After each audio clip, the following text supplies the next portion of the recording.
اس کو میں سادے لفظوں میں یوں بیان کر دیتا ہوں کہ حضور علیہ الصلوۃ والسلام نے ارشاد فرمایا قرب قیامت جو لوگ دین پر عمل کرنے والے ہوں گے نا، لوگ انہیں سمجھیں گے کہ یار یہ کوئی الگ سے مخلوق ہے، یہ ہم میں سے نہیں ہے۔ اس کی مثال آپ اس موجودہ دور میں دیکھ سکتے ہیں کہ جو بندہ دین پر عمل کرنا چاہے، اگر بے نمازی ہے نمازی بن جائے، لوگ اس کو باتیں۔ اگر ایک بندہ داڑھی نہیں رکھتا تھا داڑھی رکھنے لگ جائے، لوگ اس کے بھی خلاف ہو جائیں گے۔ حتیٰ کہ اس وقت تو زمانہ ایسا چل رہا ہے کہ اگر کوئی بندہ داڑھی رکھ لے، بعض اوقات تو رشتہ تک توڑ دیتے، رشتے بھی توڑ دے، جناب ہم نے رشتے ہی نہیں کرنا، یہ مولوی صاحب ہو گئے۔ یہ اس دور میں ہو رہا ہے کہ نہیں ہو رہا؟ لبرلزم کو زیادہ فروغ دیا جا رہا ہے اور اسلام پر عمل کم ہوتا جا رہا ہے۔ اور یہ میرے مصطفیٰ علیہ الصلوۃ والسلام کا فرمان تھا کہ قرب قیامت لوگ اس طرح کی کشمکش میں شکار ہو جائیں گے۔ آقا کریم علیہ الصلوۃ والسلام نے قرب قیامت کی ایک نشانی یہ بھی ارشاد فرمائی، فرمایا دین پر عمل کرنا اتنا ہی مشکل ہو جائے گا کہ اگر ہاتھ پر کوئی بندہ آگ کا انگارہ رکھے اور ہاتھ پر انگارہ رکھ کر چلنا جس طرح انسان کے لیے مشکل ہوگا، اسی طرح کسی کا دین پر عمل کرنا بھی مشکل ہو جائے گا۔ اور ایسا ممکن اور ہو رہا ہے کہ نہیں ہو رہا؟ آپ نے ناچ گانا کسی نے کرنا ہونا تو وہ نہیں شرماتا، بلکہ اس کو سر عام دکھایا بھی جائے گا۔ لیکن دین کی بات کرنی ہو، دینی حوالے سے بات کرنی ہو تو لوگ شرماتے ہیں، کسی کو نعت کا تلاوت کا کہہ دے، حدیث کا کہہ دے، جو مجھے شرم آتی ہے۔ اسی طرح آپ اپنے چینلز دیکھ لیں، آپ کے چینلز پہ زیادہ دین کو دکھایا جا رہا ہے یا پھر ہنسی مذاق کو زیادہ دکھایا جا رہا ہے، یہ بھی آپ کے سامنے ہے۔ اور میں اگر ایک بہت بڑی بات کروں، آپ سوشل میڈیا پہ جائیں، اگر اوپر ہیڈنگ لکھی ہو نا حدیث مصطفیٰ ہے یا قرآن کی آیت ہے، اس کو لوگ کتنا سنتے ہیں۔ اور اگر وہی کسی مولوی نے لطیفہ سنایا ہو یا عجیب سی بات کر دی ہو یا اس پر ہنسی مذاق کی ویڈیوز جیسے آج کل پرینک چل رہے ہیں، آپ دیکھ لیں اس کو دیکھنے والوں کی تعداد کتنی ہے اور دین سیکھنے والوں کی تعداد کتنی ہے، یہ آپ کے سامنے ہے۔ جس دور میں میں اور آپ اس وقت سانس لے رہے ہیں نا، اس دور میں دین پر عمل کرنا، دین کی بات کرنا، یہ بہت ہی مشکل امر ہو چکا ہے۔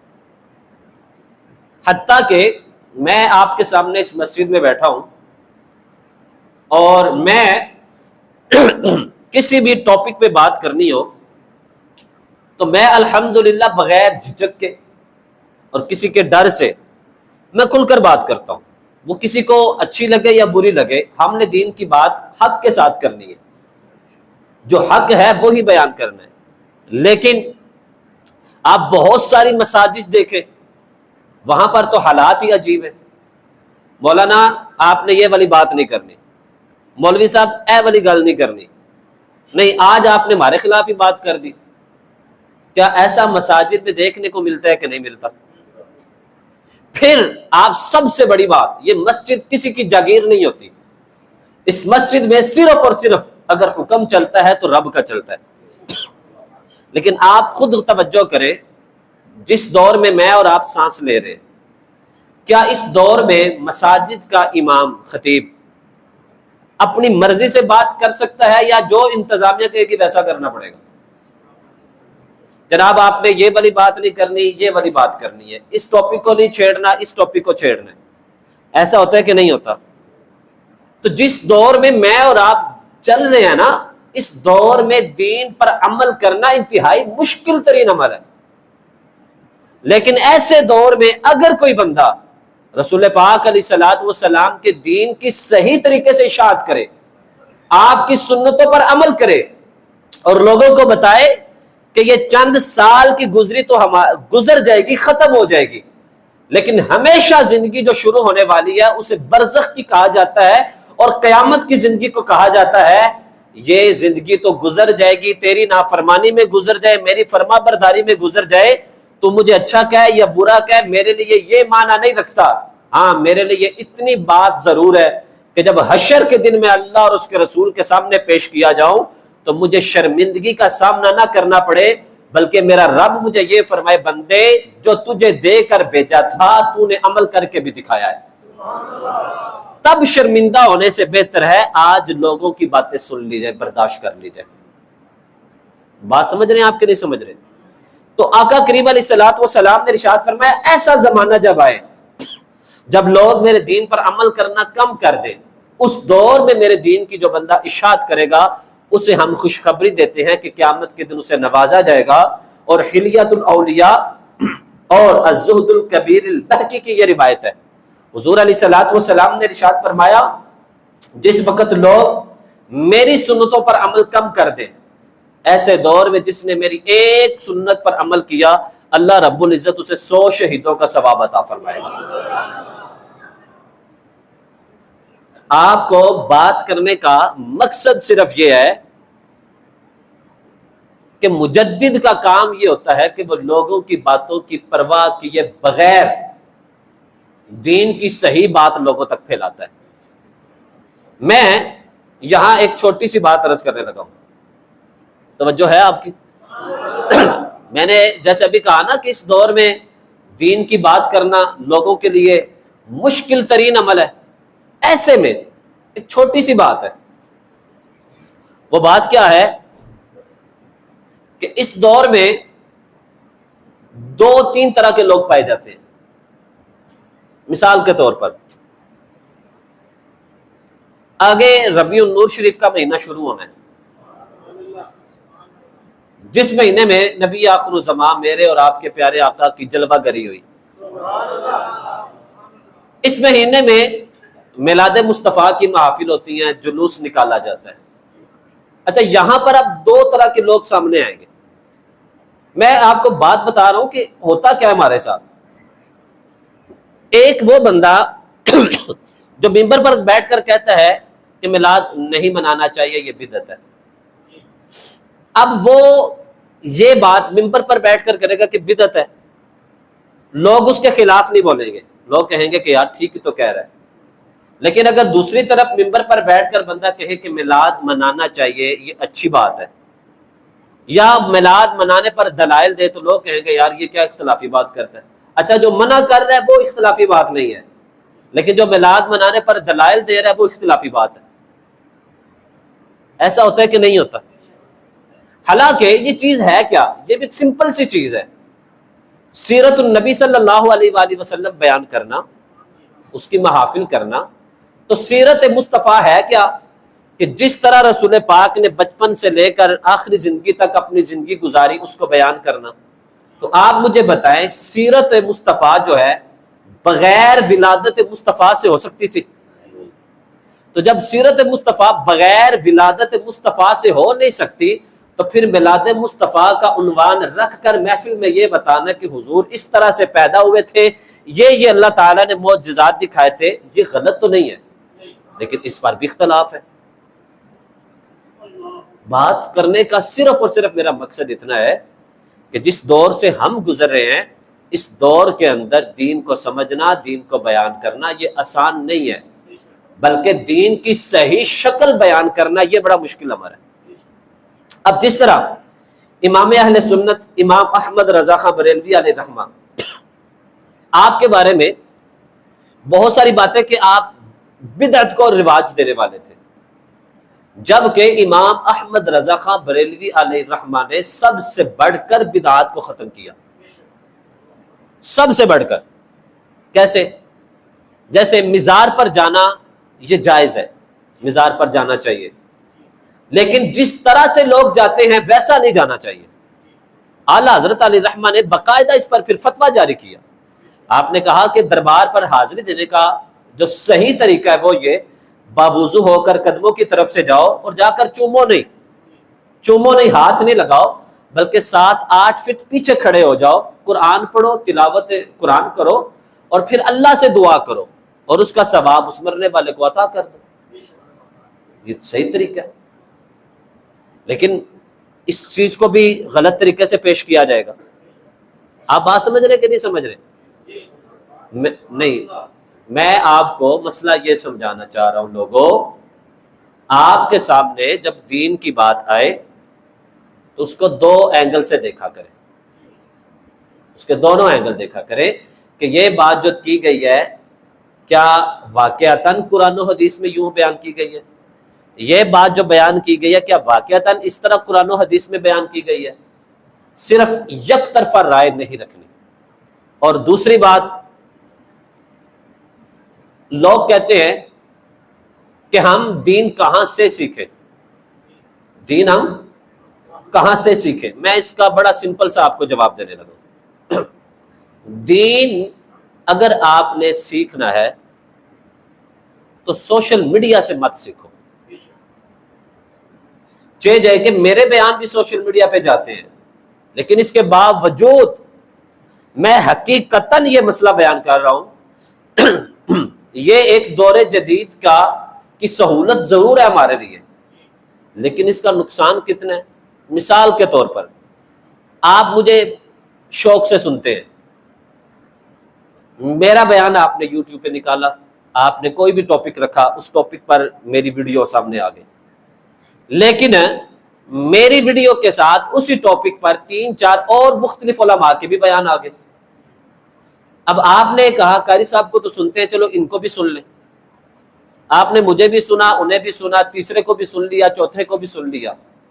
اب چاروں کا مسئلہ بیان کرنے کا انداز بھی الگ، پھر جس بندے نے جس علاقے میں بات کی ہے شاید اس علاقے میں اور ضرورت ہو، کسی اور علاقے میں اور ضرورت ہو، اس نے وہاں سے سیکھی، اس نے وہاں سے سیکھی۔ اب آپ ایک ہی مسئلے کے اندر الجھن کا شکار ہو گئے کہ نہ ہوئے؟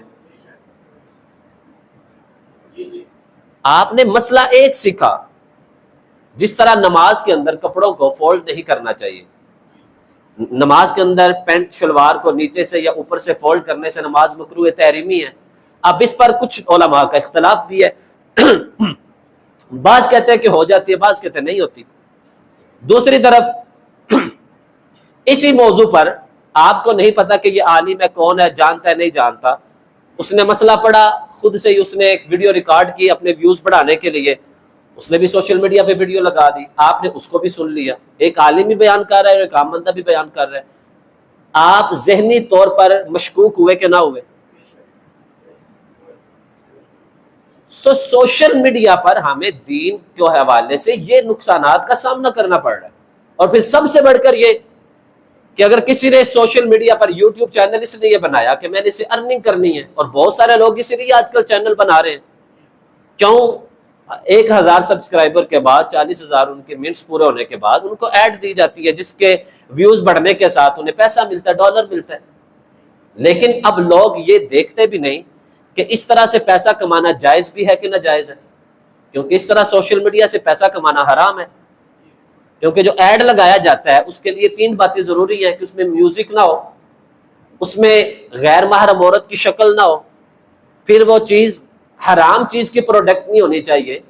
تو کیا آج کل جتنی ایڈ ہیں وہ میوزک یا عورت کے بغیر ہوتی ہیں؟ تو اس سے پیسہ کمانا ویسے بھی حرام ہے۔ پھر آپ نے وہاں قرآن پاک کی تلاوت سننی ہے، آپ نے یوٹیوب پہ ویڈیو نکالی، ابھی اعوذ باللہ من الشیطان الرجیم پڑھا کہ یا اللہ ہمیں شیطان مردود سے پناہ اپنی عطا فرما، ساتھ ہی آگے ایڈ چلنا شروع ہو جائے گا، میوزک چل جائے گا۔ وہاں آپ شیطان سے کی پناہ مانگ رہے اللہ سے، اور ساتھ ہی آپ کے کانوں میں میوزک چلنے لگ پڑا۔ آپ نے قرآن پاک کی 5-6 آیات پڑھی، سنی، ساتھ ہی گانا لگ جائے گا۔ تو آپ مجھے بتائیں آپ گناہ کر رہے ہیں کہ نیکی کر رہے ہیں؟ آپ کے لیے پھر ضروری کیا ہے؟ آپ کے لیے ضروری یہ ہے کہ آپ کے علاقے کے جو عالم حق ہیں، علماء حق ہیں، آپ ان کی صحبت میں جا کر بیٹھے، ان سے کہیں کہ جناب ہمیں قرآن سکھائیں، ہمیں حدیث مصطفیٰ سکھائیں۔ خود سے بندہ جب بھی قرآن سیکھ کے یا سکھائے گا وہ گمراہ ہو جائے گا۔ خود حضور کا فرمان ہے، آقا کریم علیہ الصلوۃ والسلام نے ارشاد فرمایا اگر کسی نے قرآن کو کسی نے سمجھا اور اس نے اس کا مطلب بھی صحیح نکال لیا، فرمایا اس کے باوجود وہ گناہ گار ہوگا۔ جس طرح آپ یوٹیوب پہ انجینئرنگ کی ویڈیوز دیکھ کر انجینئر نہیں نہ بن سکتے، یا آپ یوٹیوب پر جا کر پائلٹ کے سارے معاملات دیکھ کر پائلٹ نہیں بن سکتے، اسی طرح آپ یوٹیوب سے ویڈیوز دیکھ کر عالم نہیں بن سکتے جب تک کہ آپ کو کسی استاد کی صحبت میسر نہ ہو۔ بات سمجھ آئی کہ نہیں آئی؟ آپ کے لیے یہ بات تھوڑی مشکل ہو گئی ہے، لیکن میرا کام ہے آپ کے سامنے سچ بیان کرنا اور آپ کو یہ بتانا کہ جس دور سے ہم گزر رہے ہیں یہ دور بڑا مشکل ہے۔ ایک عالم کو سنیں جس کو آپ صحیح مانتے ہیں، سمجھتے ہیں کہ یار یہ بات صحیح کرتا ہے۔ ہر رنگ کا پھول جب آپ ڈالیں گے نا تو گلقند بھی خراب ہو جائے گی۔ گلقند صرف گلاب کے پھولوں کی ہی اچھی لگتی ہے، اس میں رنگ برنگے پھول ڈالیں گے تو اس کا اپنا ذائقہ بھی خراب ہو جائے گا۔ وہ کہتے ہیں نا کہ کوا چلا ہنس کی چال اپنی بھی بھول گیا۔ ہم ایک کو سنتے سنتے ہزاروں کو سننے لگ جاتے ہیں، نہ اس کی سمجھ نہ اس کی سمجھ، اور ہم پھر بیٹھ جاتے ہیں یار دین سکھا کیا رہا ہے، کر کیا رہا ہے، ہو کیا رہا ہے۔ اس لیے آپ کے پاس یہ موقع مسجد میں ملتا ہے جمعے کے بعد، کیونکہ آپ ڈیوٹی پہ ہوتے ہیں، 12 گھنٹے جاب کرنے کے بعد آپ کے پاس اتنا ٹائم نہیں ہوتا، تو جمعے والا دن آپ کو جو یہاں دین سکھایا جاتا ہے، میں حد الامکان کوشش کرتا ہوں، حد الامکان، کہ میری زبان سے حق کے بغیر کوئی بات نہ نکلے، اور میں کبھی بھی آپ کے سامنے ایسا مسئلہ غلط نہ بیان کر کے چلا جاؤں کہ جس میں میری واہ واہ تو بظاہر بن جائے لیکن حشر کے دن آپ کا ہاتھ اور میرا گریبان ہو۔ نہ میں ایسا کرنا چاہتا ہوں اور نہ میں یہ چاہتا ہوں کہ میرے پاس آنے والا بندہ گمراہ ہو۔ اس لیے میری بات مشکل ہو، میری بات کڑوی ہو یا میری بات میٹھی ہو، میں آج آپ کے سامنے اللہ تعالیٰ کو حاضر و ناظر جان کر اور آپ سب کو گواہ بنا کر یہ بات کر رہا ہوں کہ جب تک سانس چل رہی ہے یا جب تک وقت گزرا ہے یہاں 11 سال، میں نے آج تک نہ غلط مسئلہ بیان کیا ہے، اور اللہ تعالیٰ کبھی بھی آئندہ میری زبان سے غلط مسئلہ نکال لے بھی نہ۔ اور آپ اگر غلط مسئلے پر عمل کریں تو قیامت کے دن آپ کا ہاتھ اور میرا گریبان نہ ہو۔ اس لیے آپ سے یہ گزارش ہے، دین کو صحیح سمجھیں، دین کو صحیح سیکھیں، خود سے قرآن پڑھیں، خود سے قرآن سیکھیں، علماء کے پاس بیٹھ کر سیکھیں، سوشل میڈیا سے جتنا اپنے آپ کو بچا سکتے ہیں اتنا بچائیں، قیامت کے دن آپ کو اس کا بہت بڑا فائدہ ملے گا۔ بات سمجھ آگی کہ نہیں آئی؟ وقت اتنا نہیں ہوتا کہ میں بڑی تفصیلاً بات کروں، لیکن اشاروں میں جتنی باتیں کی ہیں عمل کریں گے آپ؟ عمل کریں گے نا؟ ہاں، آپ کو میری جب بھی ضرورت پڑے، یہ میں کھل کر بات کر رہا ہوں۔ میرے سے اکثر لوگ ٹائم لیتے ہیں یہاں نماز پڑھنے والے، قاری صاحب آپ کی فیس کتنی ہوگی؟ میں فیس نہیں لیتا، نہ اللہ تعالیٰ مجھے ایسا ذہن عطا کرے۔ میری ایک بات ہے، آپ کو جب بھی صبح و شام میری ضرورت پڑے دین کے لیے، میں آپ لوگوں کے لیے حاضر ہوں۔ ہاں، میری کوئی بہت بڑی مجبوری نہ ہو وہ الگ بات ہے، اگر اللہ نے مجھے یہ ڈیوٹی دی ہے تو میرا یہ فرض بنتا ہے کہ آپ کو جو بھی ضرورت ہو اس مسئلے کو میں آپ کو صحیح طریقے سے بیان کرنے پر اللہ تعالیٰ مجھے قدرت بھی دے، اور اللہ تعالیٰ مجھے آئندہ بھی دین کی صحیح معنوں میں ترویج اور خدمت کرنے کی توفیق عطا فرمائے۔ آمین وآخر دعوانا۔